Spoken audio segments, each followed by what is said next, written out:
in all the chaos, can I remind you on the 5-Minute Fix to thank a trucker? Can I remind you of that? And isn't it weird because the day I posted that on my Instagram, AlexGNYC1, my friend, Zach Miller, my good friend at this point, was in a trucking conference in Kansas City. What kind of synchronicity is that, Zach Miller? Well, isn't it funny how life works out, Alex? And isn't it funny, you were on a big show this weekend on Sirius Radio. So let's start there. Talk about your appearance there, because you're literally fresh off the set, if you will. I was. It was really cool. So there's this really great organization called Women in Trucking that, the mission is in the name. It's to encourage more women to join the trucking industry and to, place more women in the industry and make sure the industry is a more accepting and comfortable place for women to work. It started out, certainly to recruit more women drivers because there really is a huge gap between the amount of male drivers versus female drivers.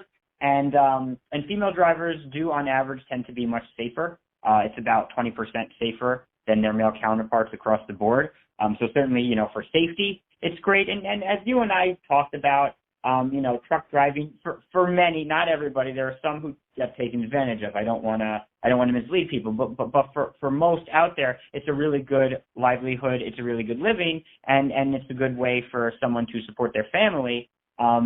So getting more women involved is really important. So I was on this Women in Trucking radio show Saturday morning, and it was a really great conversation, wide-ranging. We talked a little bit about the used truck market. We talked about electric vehicles, and of course, we talked about just, from my perspective, what it takes to see more women involved in the industry. So that was a lot of fun, and it was really great timing, as you like to allude to, because I was at that used truck conference in Kansas City earlier in the week, so I had some pretty good insights to relate on that show. Tell me about that. How was the event in Kansas City?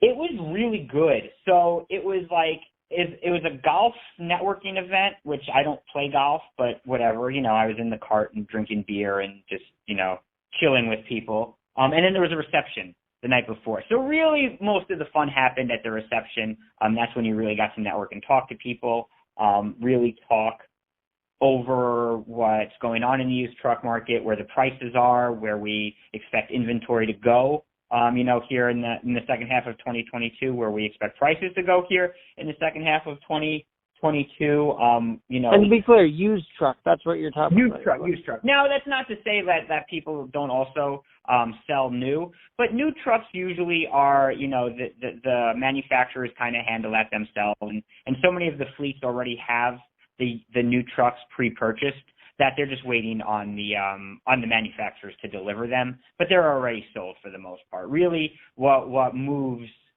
what transacts, I should say, day in and day out are these used assets, and it's been, the last 2 years, 2+ years now, with supply chain shortages and manufacturing shortages, the prices have really fluctuated. To the point where the last, I want to say, 6 weeks, there haven't been a whole lot in buy mode, but we just started to see that shift into more and more fleets and even dealers looking to buy, and that was really something that we spent a lot of time discussing this week in Kansas City. Well, we're going to expand on this way more, I feel like, in the coming days, so stay tuned to Zach and I. But NewYorkTruckStop.com, that's still where you're at. What's the website again?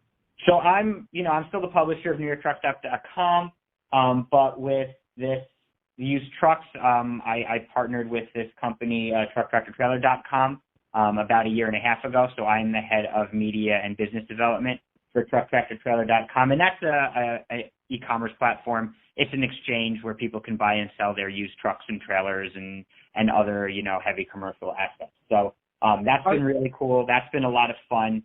And that's where I'm learning everything I know about used trucks. All right, one more thing before I let you go on 5-Minute Fix here. Sometimes we go over, you know how it is. A gentleman's 5 minutes. How is that shortage? I mean, are truckers back full strength? Are they still not allowed because of the vaccination status? What's going on? Well, in terms of, you mean the labor shortage? Yeah, like is there still a Yeah. labor shortage? Or No, what's I mean going on? they're allowed to do whatever. I mean, really, there wasn't really a vaccine mandate here in the States. I mean, I know Canada had an issue, which of course became politicized and metastasized into something pretty vile. But that was not something that there were not really restrictions here in the U.S., at least not for some time. But now what we're seeing is, we are seeing the labor shortages continue. It's not getting worse because we're seeing obviously the diesel prices have really shot up, and the freight rates have really gone down. So there's just not a whole lot of profit margin for a lot of these independent and owner-operators, but a lot of them made good money the last year and a half, 2 years. So a lot of them basically pocketed some decent cash, and they're just kind of at home chilling until the market corrects itself in terms of fuel prices and freight rates. So, yeah, there's work to be had. There's a lot of work to be had, from the small fleet and independent operator perspective, but the costs are just not really there. And until those costs really start to stabilize, yeah, we're going to see more and more drivers continue to sit at home. I know that the convoy gave a bad name to trucking, and so I don't know if the used truck world is discussing, condemning, or if they had anything to say about it, but if they did, let me know. Yeah, well, I mean, like anything, some support it, some are against it, some really keep their opinions to themselves, like any other issue. So true. But at least that has calmed down for the most part. And when you say thank a trucker, bringing it back to the start of the conversation, remember you're thanking men and women truckers. That's very important to highlight. That, you are so correct about that. Because, trucker kind of has the male attachment to it, so does it not? It does. It really does. And that's part of the stigma, really, is making sure that women are properly recruited to drive, and making sure that they are given a safe and healthy working environment in which to apply their trade. And these are major issues. And these are issues that many in the industry, thankfully, are working to solve. But we do have a lot of work to do. Tell you what, because I know you still follow local politics after the primaries, we'll have you back to discuss what this upcoming election could be based on what happens tomorrow. Let's catch back up in a couple weeks. Yeah, absolutely. And I always appreciate that reminder. I got to remember to go vote tomorrow morning. Go vote. It's June 28th. It's the Democrat-Republican primaries in New York State, baby. I don't know. I kind of want to see a new culture in Albany, but who knows? Anyway, on that note, I will talk to you very soon. And thanks again. We talked for 10 minutes. How is that possible? We always talk for 40 minutes. We got it done.